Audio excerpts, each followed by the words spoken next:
Today we're going to put ourselves into a little perspective. It's May 9th, 1980. You and your friends are not locked in quarantine like we are in May 9th, 2020, and you want to go see a nice movie to get yourselves nice and scared. You're looking at the theater list and you see things like upcoming movies like Star Wars Episode 5 for some reason. You're confused by that. But then you see this simple title, Friday the 13th, and you go see it, and your mind is blown. That's what we're going to talk about today, because ladies and gentlemen, 40 years ago today, Friday the 13th hit theaters. The movie that caused the magnum opus of so many people's slasher genre, just minds, hits theaters on May 9th, 1980. And here we are 40 years later. We have action figures, we have box sets.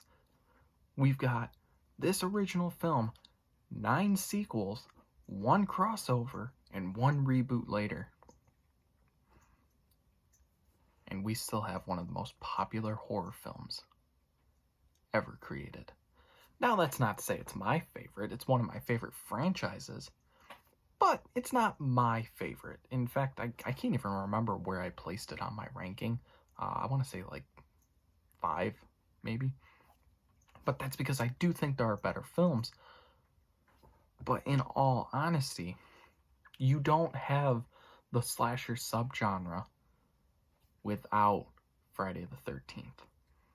Halloween's great, don't get me wrong. That is my favorite horror movie. But Michael Myers can't really sell a genre on his own.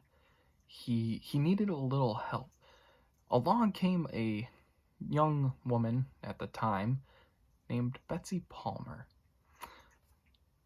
She's very popular as an actress. She takes on this small role of Pamela Voorhees. So before we get into everything I want to talk about, let's just go over some of the factual information about this franchise. It's directed by Sean S. Cunningham, and it's from 1980, a horror slasher.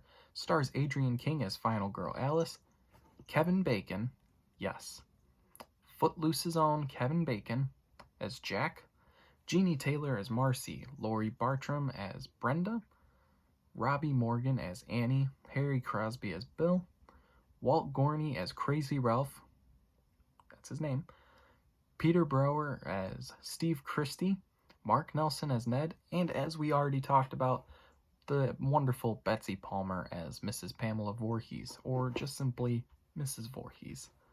This is 62% on Rotten Tomatoes. I get it. And we'll talk about why I get it. And off of a budget of, get this, only $700,000, film made $59.8 million. That's, considering the budget, a lot of money to make off this. So I understand the,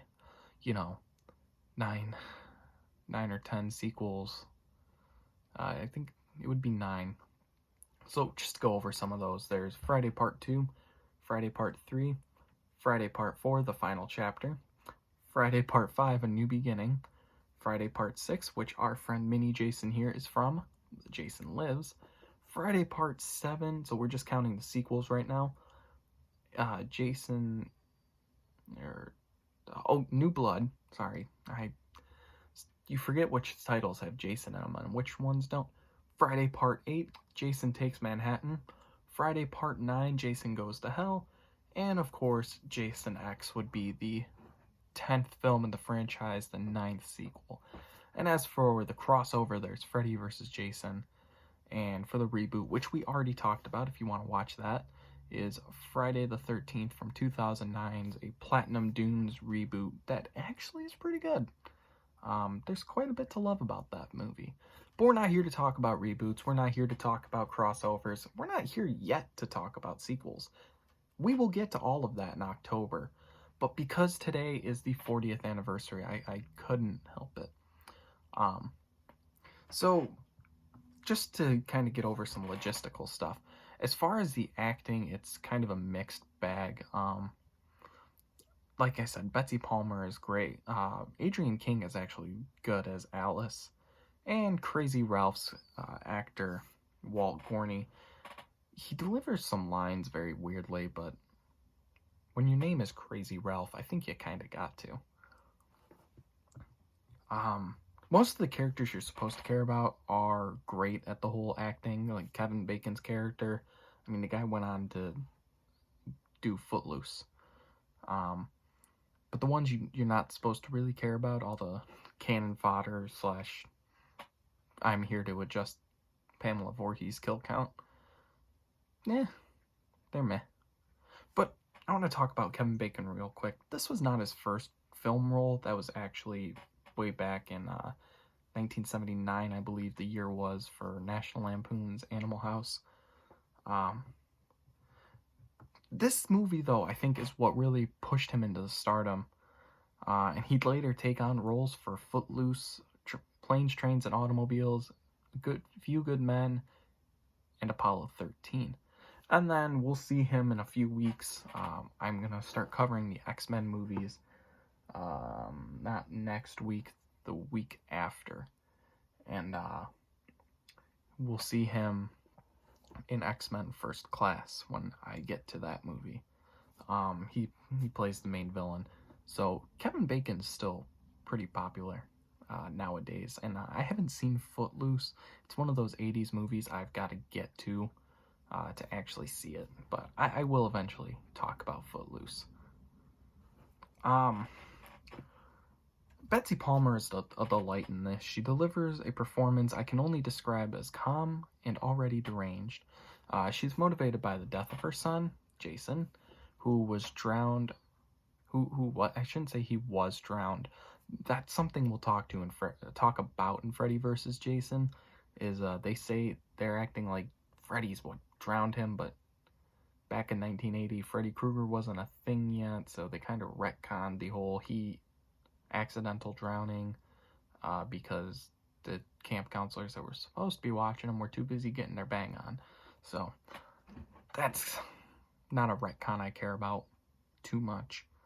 But yeah, she's already insane because of the death of her son, so now she wants revenge because they're reopening Camp Crystal Lake, and she's not okay with that. The film's original title was A Long Night at Camp Blood, and while they kept the name Camp Blood for a lot of the townspeople to describe Crystal Lake as, I definitely prefer the simple Friday the 13th. Got a poster for it back there. It's usually on this side, but I switched them so you could see it better. I think I'll leave it for now, and it'll probably be back there for a while until I cover Empire. And I'll move Empire back over here. Unless I move some stuff around again, which who knows? I'm very indecisive. So, this is a very simple story about teens having sex and doing drugs as they fix up a camp until they're all killed off one by one, leaving final girl Alice to fight the killer. One of my biggest issues with this, and I'm not saying it's a bad thing. It causes some bad things though. The film itself is so good at the murder mystery and who's doing it. Who is this? We hear a lot about Jason Voorhees who drowned. Is it him? Well, for the next 9-10 sequels, yeah, it's him. But for this, they're trying to leave it ambiguous as to who it is. Unfortunately, the problem is, after you've seen the first movie, you know it's her. You know it's Pamela Voorhees. So when you go back and rewatch it, it's not the same. You don't get the same feelings. Not necessarily a bad thing. I can still enjoy the movie for what it is, even without looking at it like this. But because of what we're trying to accomplish here on this channel, I gotta say that kind of hurts it a little bit. But I always love a good murder mystery, and this is probably the best example of a murder mystery. Now, I've been to camp. I can say that I survived without having a 50-year-old woman try and slice me into a million pieces. So, that's good. As for everyone else who ends up on her machete list, we'll call it, sorry, you didn't make the cut. that was an unintentional pun. I'm sorry for that. I have no words for what I just said. Uh, other than I'm sorry. I didn't mean to make a pun about people getting killed, but it just kind of happened. Um, but as I said, it's not really the same after you've seen the movie a whole bunch of times. Now, of course, if you watch it in, let's say, January, and you go back and rewatch it in June, you don't remember anything. Then you evoke those feelings, but you might get the, oh yeah, I remember this. When you're someone like me, or someone like our killers over in Scream, who are very knowledgeable of horror movies, you already know that it's Mrs. Voorhees who's the killer in Friday the 13th. Friday the 13th Part 2, that's when you can start blaming Jason for all his dirty deeds done dirt cheap. Again, I apologize. I'm just joking away here. So, the simple Mrs. Voorhees is still frightening. Especially, there's a lot of close-ups on Betsy Palmer's face, especially her teeth. I don't quite get what the camera operators were working with there. But that's all their choice. I wouldn't have. I don't think your teeth are your most terrifying attribute unless you're a cannibal, like Hannibal Lecter. But it is what it is, I suppose. But she puts up a good showing. Her most creative kill, and my personal favorite, and a lot of people who reference this movie, it's their favorite kill of the whole movie. So the context is that Betsy Palmer / Mrs. Voorhees has slid under Jack and Marcy's bed and impales Jack through the throat. The story behind in the film, Jack and Marcy had just got done going to Bangtown. She got up to go to the bathroom, and he's laying there smoking a joint until a impalement from an arrow starts coming out of his neck, killing him.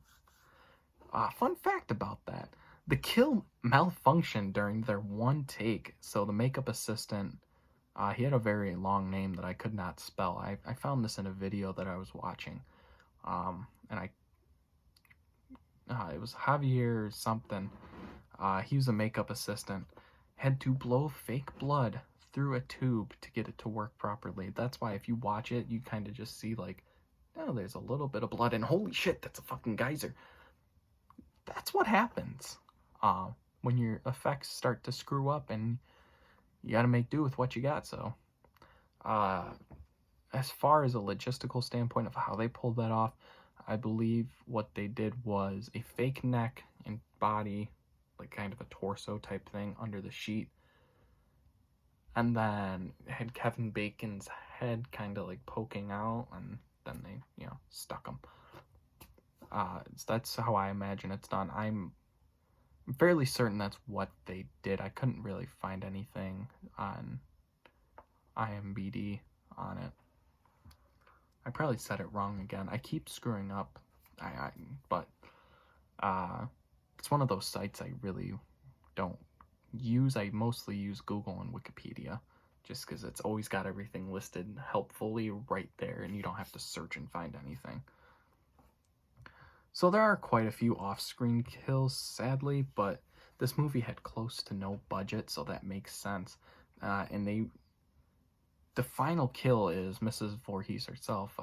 Alice swings the machete at her, chops off her head. So the decapitation looks great. And the final diffuse blood splurge, she's got her hands up like this. That is all thanks to makeup and effects artist Tom Savini, who worked on this film and the fourth film, The Final Chapter. He's made a name for himself in Hollywood, and he worked on Texas Chainsaw Part 2. I enjoy his work. I think he does great. But I wish he had done more for the Friday the 13th franchise, and that's just me, though. I am going to give this a 9 out of 10, as it's a great movie, and it doesn't have the most entertaining kills. But the biggest issue would be that the mystery surrounding it is kind of lost after your second or third viewing. If you haven't seen it, I highly recommend it. And one other thing is a lot of the time, this is when I decided to do this years ago. We're talking years ago. I wanted to start this, and I didn't start it until I quarantined. The original idea was to focus mainly on superheroes and Star Wars. But the biggest issue is if you don't have the ability to really look into one specific genre, then you should just cover them all. So years ago, if you asked friends of mine 4 or 5 years ago, is he into horror movies? They probably would have looked at you and said, no, not at all. Then one day, I'm sitting in a class called Cinematic Literacy, and my teacher says, today we're going to talk about the horror genre. And I said, we're going to do what? And explained to him that I don't do horror movies. And so we watched Halloween, Night of the Living Dead, and The Conjuring. Now, I have seen pretty much any horror movie that you ask me about. If it's a ghost type deal, I don't watch it though. I don't do ghosts. I don't do any of that supernatural shit. Supernatural Jason I do. Cult-induced Michael, perfectly fine. Freddy Krueger's a different story. Yes, he's technically supernatural, but I can handle Freddy Krueger. I don't do ghosts. I don't do shit flying off the walls, hitting somebody in the face. I don't do turning around, seeing something, staring back at you, turning around really quick to see if you were on crack and it's not there, and it's like, holy shit, maybe I am on crack. Then you turn around again and it's right in front of your face. I don't do that shit.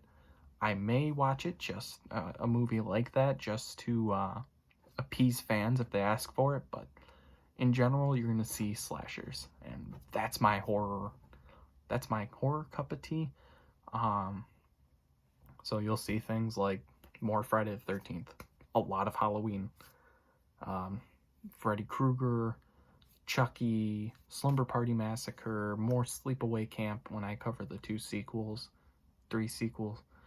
Sleepaway Camp is a weird franchise. There's 2 actual sequels, and then a 4th film that goes back into it, and then supposedly there's a 5th, but no one ever talks about it. It's not even an officially released movie, apparently, so who knows. But anyway, Friday the 13th came out on May 9th, 1980, and it is now May 9th, 1920. May 9th, 2020, we're stuck in quarantine and can't go out and celebrate Friday the 13th day. No, it is not a Friday the 13th, but it's the day that this horror masterpiece came out 40 years ago. What sucks is that back in 2018, when Halloween celebrated its 40 years, they got a new movie. They got Halloween 2018. We're not getting a Friday the 13th movie anytime soon. Unless somebody reboots it for a 3rd time. Or I guess the phrase would be reboot for a 2nd time. Or they make a sequel to the 1st film, or sequel to the 2nd film that retcons everything out of existence. Kind of like what they did for Halloween. Halloween, they retconned everything out of existence, with only the 1st movie being in existence and bits and pieces of the 2nd movie. So I wish they had kind of done something like that for 40 years of Friday, but we're not getting it anytime soon, which kind of sucks in my mind. But, and again, yes, I know I had said I didn't want to break the no non-Disney movies for Disney Week. I would have been an idiot not to do this. This might blow up my ratings, which will be great, because a lot of people are looking into Friday the 13th now that it's 40 years old. So, do me a favor, if you're new here, click that subscribe button, hit the like button, comment if you want to. I don't care what you do, I'm not your mom. But I might do a 3rd video tonight for Mulan. I may push it off till tomorrow. I'm not really sure. I recorded like 4 videos, I want to say on Thursday. One for the movie of the day, one for both Goofy movies, or one for each Goofy movie, and then I don't remember what the other one was for, but it was like a lot. And like, oh my god, my voice, my throat was starting to hurt and everything. People are gonna think I have the Rona. I don't. So until Mulan, until we get to October where we cover the sequels of Friday the 13th, until there's a new Friday the 13th movie, Hollywood, I'm looking at you. I'm Luke, and I will see you guys later.